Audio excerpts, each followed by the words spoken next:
Ça y est, on ne peut plus s'en passer. L'intelligence artificielle devient de plus en plus incontournable.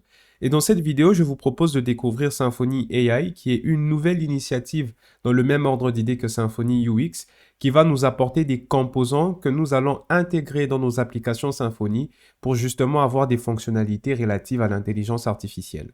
Moi, c'est Bernard Ng de Devcast. Si Symfony et PHP t'intéressent, n'hésite pas à liker la vidéo et t'abonner pour ne rien manquer.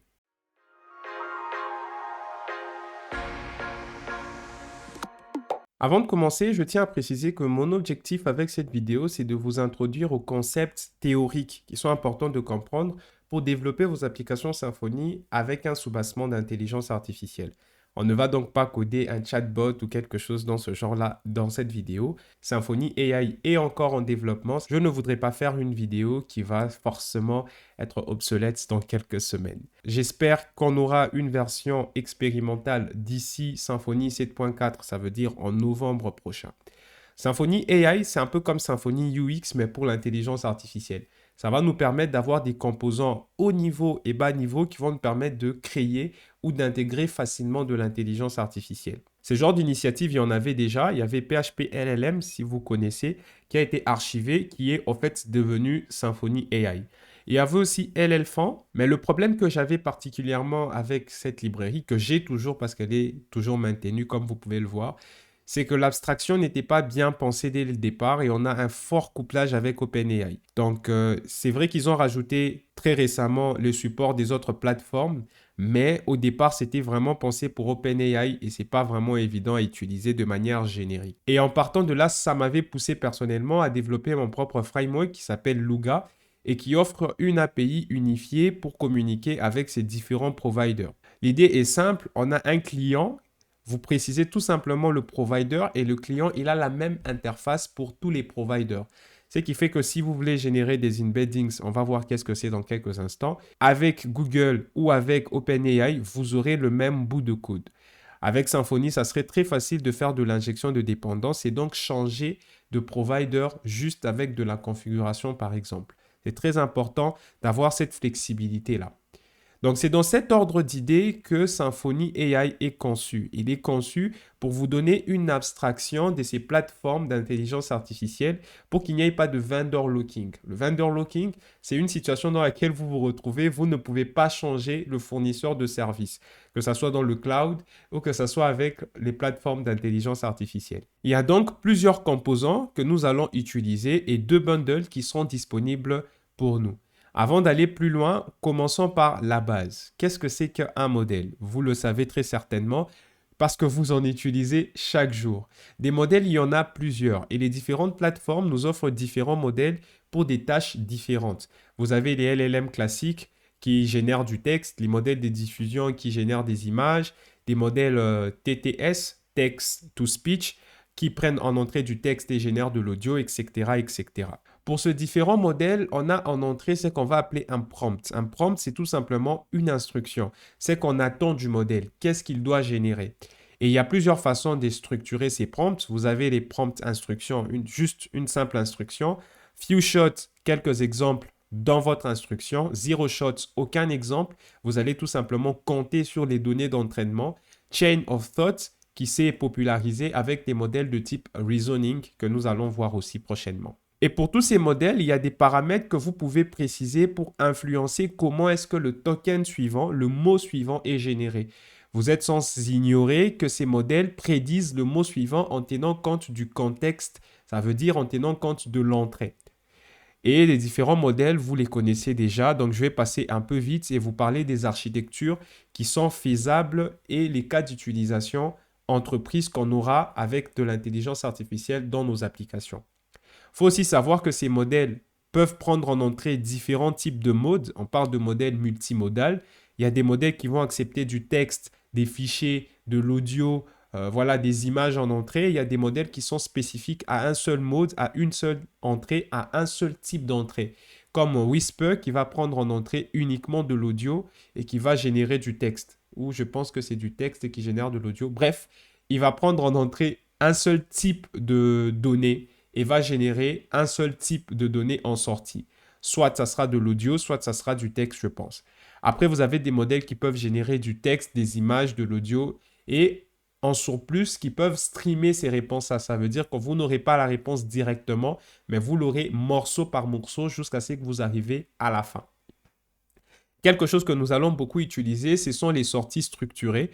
Donc, on va préciser dans notre prompt qu'on voudrait avoir une sortie format JSON et le modèle, au moment de générer la sortie finale, va générer un JSON valide que l'on pourra utiliser dans nos applications.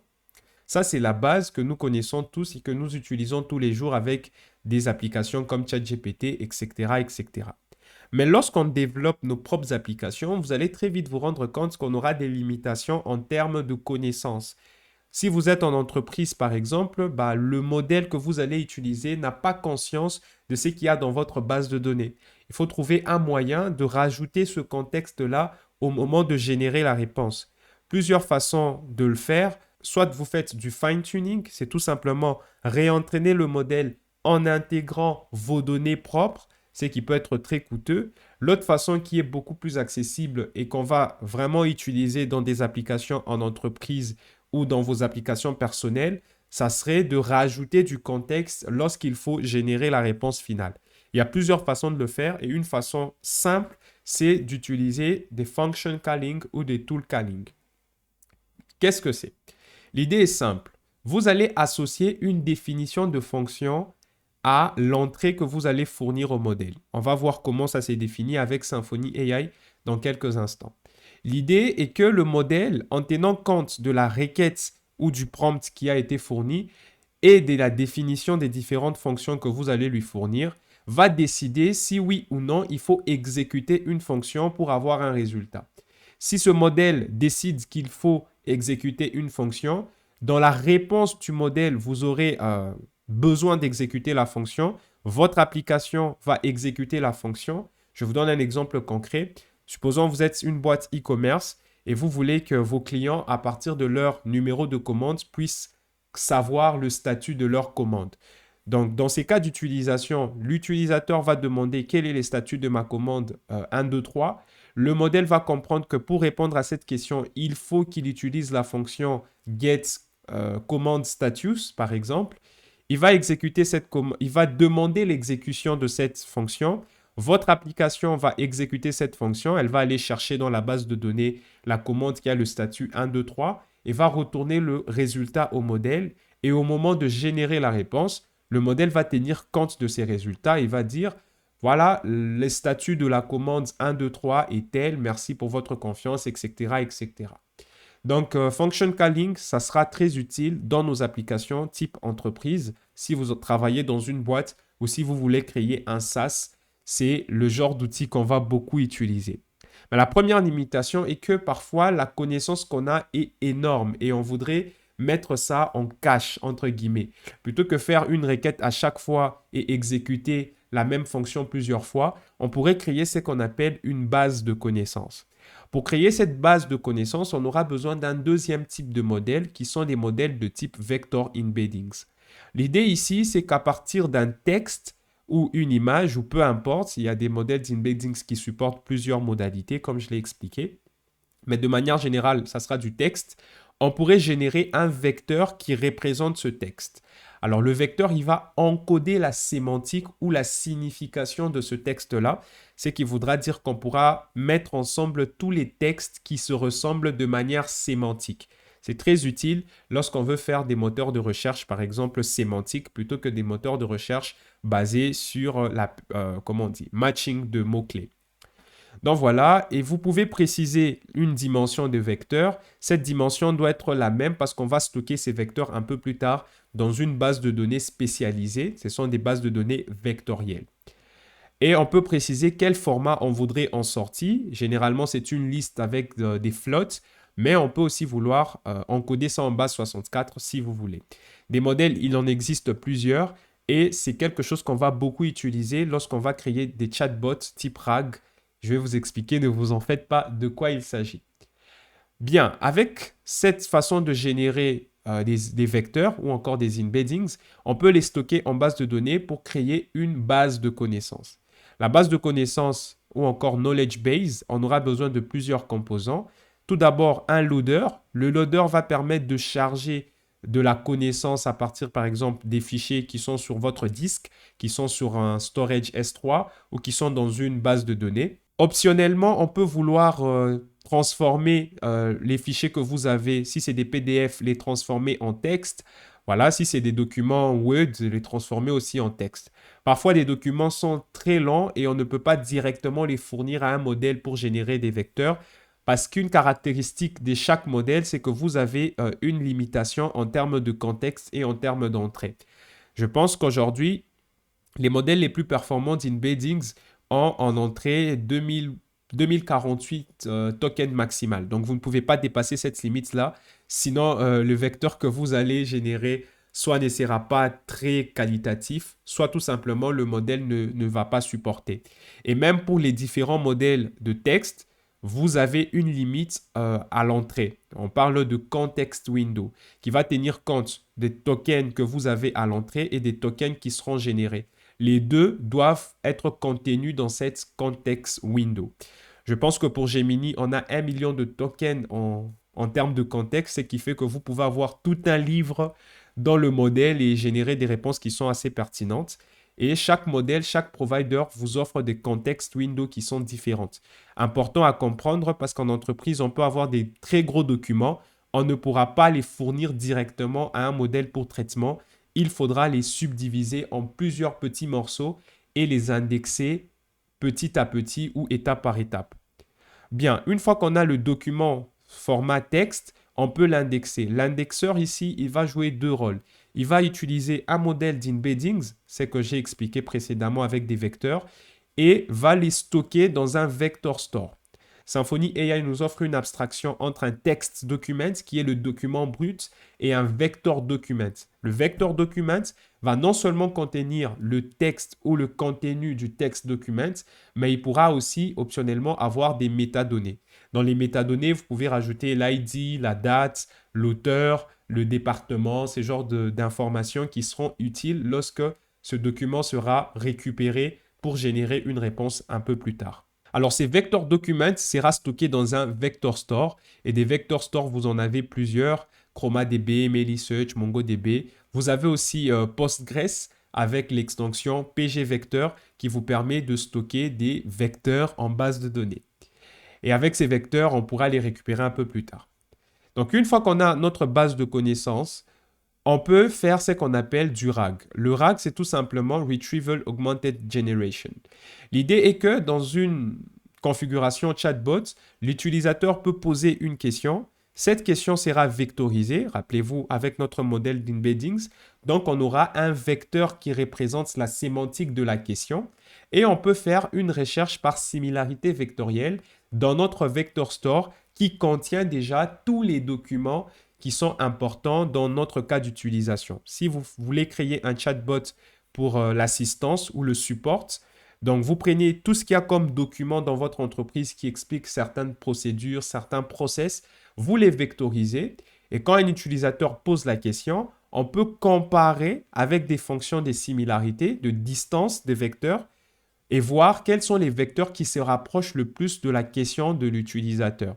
C'est l'une des particularités ou encore une des caractéristiques principales des vecteurs, c'est que dans l'espace vectoriel, si vous avez des vecteurs qui pointent dans la même direction, ils vont sémantiquement se ressembler. Voilà, pour simplifier. Et il y a plusieurs distances que vous pouvez utiliser et les vector store vous offrent plusieurs types de méthodes pour faire une similarité entre deux vecteurs. Alors, de manière générale, quand vous faites une similarité entre deux vecteurs, vous n'allez pas avoir un seul, vous allez en avoir plusieurs. Et ces différents documents, optionnellement, vous pouvez les réordonner en fonction de leur pertinence. Et une fois que ces documents sont réordonnés, on va utiliser un LLM pour générer la réponse finale, un peu comme on l'a vu avec le tool calling ou les function calling. Et à la fin, l'utilisateur obtient une réponse, mais en tenant compte uniquement de votre base de connaissances. Ce qui veut dire que si l'utilisateur pose une question qui n'a rien à voir avec ce que vous faites, il faudra instruire le LLM dans un prompt système qui définit le comportement du LLM, qu'il ne faudrait pas répondre ou qu'il ne faudrait tout simplement dire que je n'ai pas trouvé de réponse à votre question, etc., etc. Donc ça, c'est l'architecture RAG. C'est justement ce genre d'architecture que vous allez être amené à développer si vous êtes en entreprise ou si vous créez des SaaS un peu plus orientés vers ce genre de fonctionnalité. Bien, ceci dit, vous l'avez peut-être vu passer, le modèle Context Protocol. Avec tout ce que nous avons fait, il faudrait maintenant se poser la question, comment je fais pour communiquer avec plusieurs environnements IA? Un agent, par exemple, on va y revenir dessus, mais pour l'instant, imaginez que vous voulez fournir de l'information à un autre agent IA. Parce qu'avant, on faisait de la recherche, on tapait des mots-clés sur Google et on avait des résultats. Mais aujourd'hui, on utilise les LLM pour faire de la recherche. Comment fournir de l'information à ces LLM sans forcément qu'ils soient obligés de scraper tout notre site Internet? Voilà pourquoi ce modèle Context Protocol a été inventé. L'idée, c'est tout simplement de définir des conventions de communication entre un client, qui sera un agent généralement qui va vouloir accéder à de l'information, et un serveur qui peut fournir de l'information. Ici, de l'information, ça peut être un service que vous fournissez, exécuter des actions, etc., etc. L'agent, on va y revenir lorsqu'on va explorer le code. Mais supposez que je veux voyager et j'ai besoin de savoir quels sont les prix des billets d'avion et quelles sont les destinations disponibles. Moi, je peux faire cette requête depuis un client comme Gemini, poser la question, je voudrais voyager telle date, peux-tu me donner les billets d'avion qui sont disponibles et leurs prix, etc. Gemini va essayer de contacter les compagnies d'avion. Plutôt que scraper le site internet de la compagnie d'aviation, cette compagnie peut fournir un serveur MCP. Gemini va donc se connecter à ces serveurs MCP et voir s'il est possible de directement récupérer la liste des différents billets d'avion disponibles et leurs prix. C'est un peu comme si c'était une REST API, mais pour les agents intelligents. Alors, au niveau de ces serveurs, vous pouvez avoir des tools. Encore une fois, le concept de tool revient.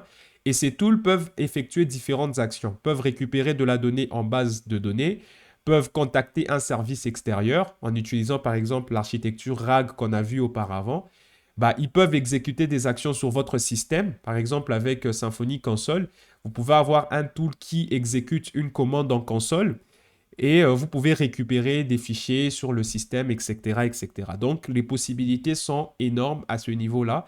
Mais voyez ça comme si on avait un autre point d'entrée dans notre application et ces points d'entrée, c'est une intelligence artificielle qui va communiquer avec. Bien. Donc, avec tout ça, mettre en place tous ces concepts par nous-mêmes, vous allez vous rendre compte que c'est vraiment fastidieux. Voilà pourquoi Symfony AI a été inventé. Donc, j'ai ici cloné le projet. C'est encore en développement, comme j'ai dit. Et vous allez voir qu'on a différentes abstractions. Nous avons l'abstraction Agent qui va nous permettre de développer des agents. On va voir qu'est-ce que c'est. Vous avez l'abstraction Plateforme et l'abstraction Store. Commençons par le Store parce que c'est plus facile. Le Store, ça va nous permettre de créer des bases de connaissances, comme on a vu avec l'indexeur et les vectorizers.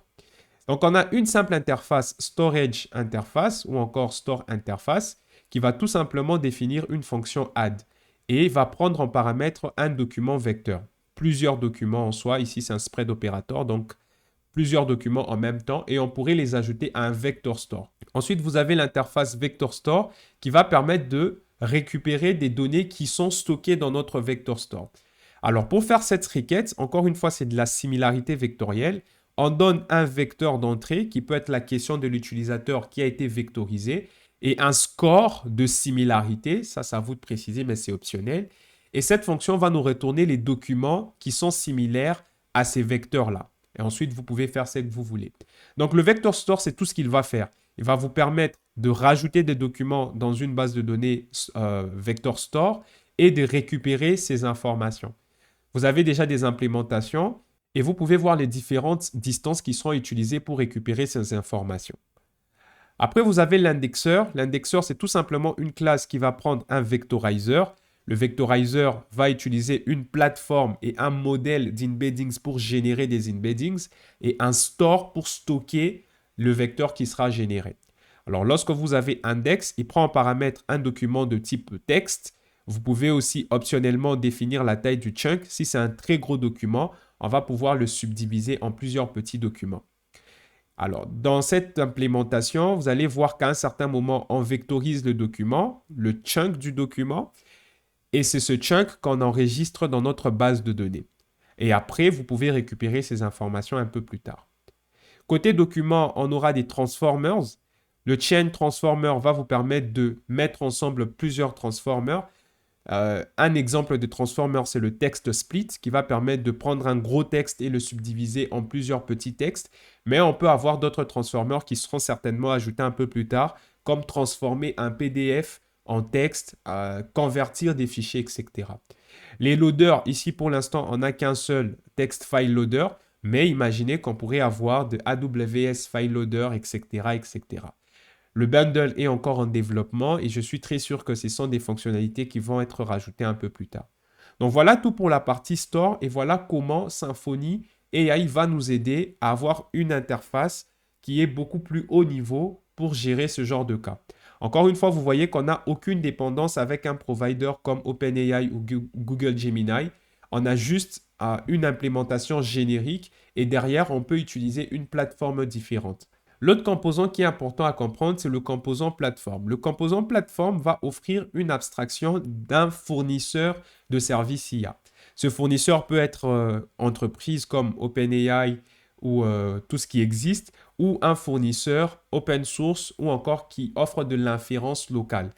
Je pense par exemple à Ollama qui vous permet d'inférer les modèles d'intelligence artificielle directement sur votre machine. Donc, vous pouvez télécharger un modèle open source comme DeepSeek et faire de l'inférence directement sur votre machine en utilisant un outil comme Ollama. Donc, plateforme, c'est cette abstraction globale de l'inférence de ces modèles. Vous avez une simple abstraction classe plateforme qui a une seule méthode invoke. Cette méthode prendra en paramètre un modèle. Ici, le modèle, ça peut être un modèle de type texte, ça peut être un modèle de diffusion, peu importe, on s'en fout. Et l'input va varier en fonction de capacité du modèle et les différentes options du modèle comme top K, top P, etc., etc., la température qui vont être prises en compte lorsqu'il s'agira d'obtenir une réponse. Et on aura un résultat en réponse. Alors, si on regarde l'implémentation actuelle, vous pouvez voir que chaque plateforme va définir les différents modèles qu'il supporte et on aura des results converters. Le but de cette classe, ça serait de prendre le résultat qui est fourni par le modèle et le convertir directement en un résultat que vous pouvez utiliser dans votre application. Par exemple, pour les vecteurs, on aura un value object qui représente les vecteurs. C'est d'ailleurs ce qui est précisé ici. On aura une classe vecteur qui représente justement un vecteur. Ça, c'est un value object qui a deux méthodes, getData qui nous retourne le tableau avec la liste des nombres ou la dimension qui est tout simplement la dimension du vecteur qui a été généré.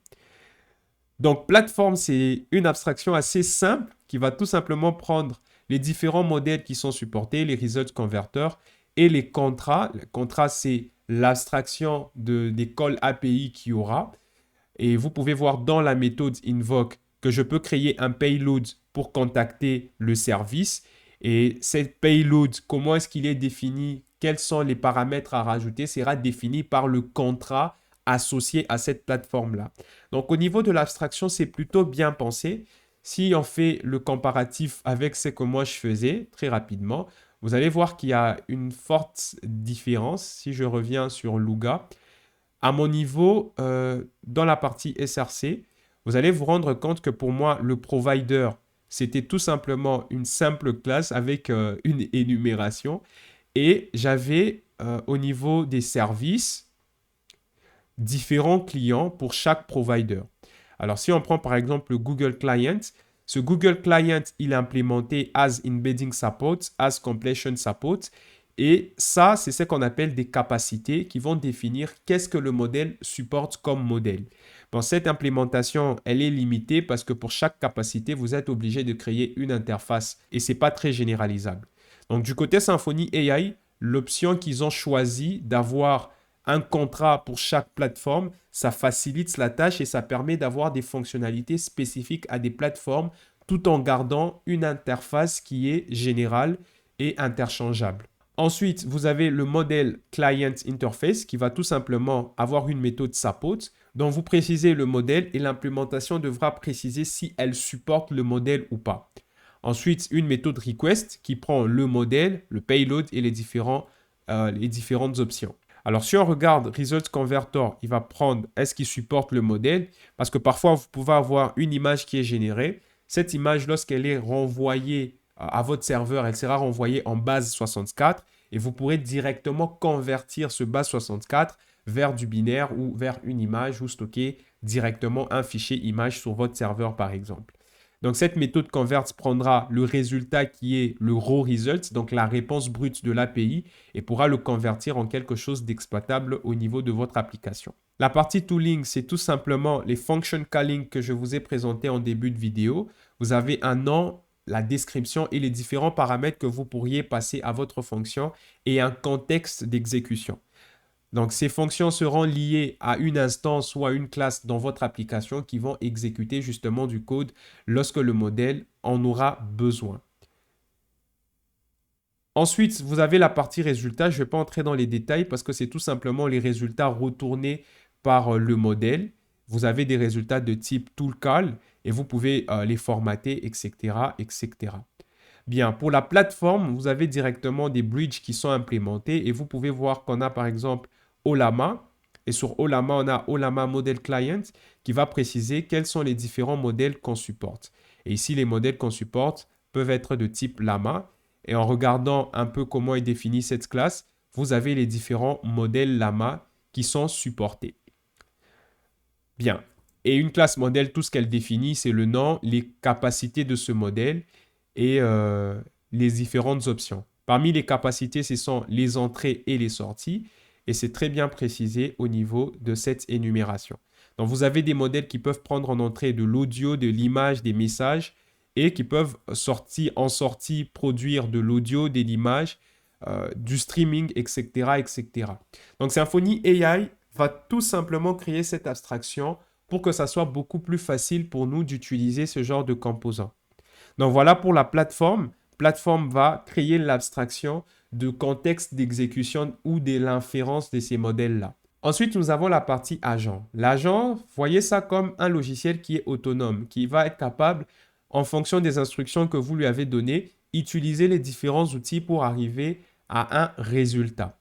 Donc, si on regarde à quoi ressemble l'interface, vous allez voir qu'il n'y a qu'une seule méthode qui est call, qui prend en paramètre message bag interface. C'est un peu comme en Symfony, nous avons le input bag interface, request bag interface. C'est tout simplement une collection de messages. C'est la conversation de l'utilisateur ou les messages précédents qui ont été générés au moment de l'exécution des différentes tâches.